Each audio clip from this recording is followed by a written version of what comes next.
Hundreds of thousands of people packing our nation's capital today to witness history, President Barack Obama's second inauguration.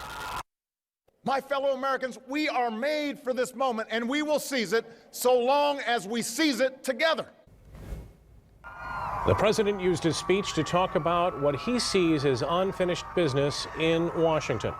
24-hour News 8 political reporter Rick Albin joins us with some of what the president had to say today. Rick? It was a big day for the president and for his supporters and all of official Washington. On one hand, the president took the podium confident in the fact that he had won a second term and still enjoys a majority in the U.S. Senate.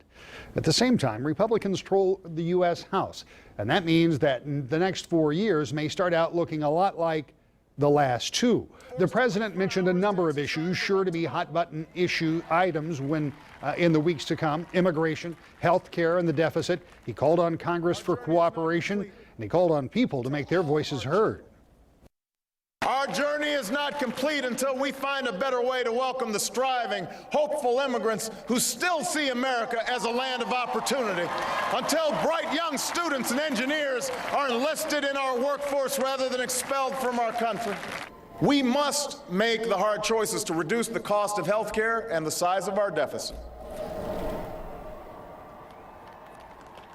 But we reject the belief that America must choose between caring for the generation that built this country and investing in the generation that will build its future.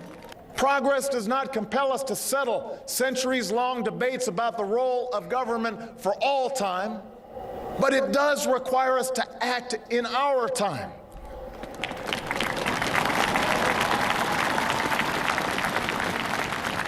For now, decisions are upon us, and we cannot afford delay.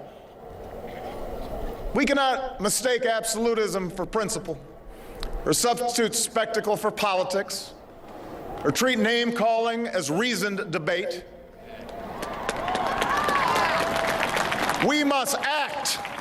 You and I, as citizens, have the power to set this country's course. You and I, as citizens, have the obligation to shape the debates of our time, not only with the votes we cast, but with the voices we lift in defense of our most ancient values and enduring ideals. The president frequently used those famous words from the preamble to the Constitution, "We the people." And he made it clear that he is calling on the people who supported him in November to push his agenda with reluctant members of Congress.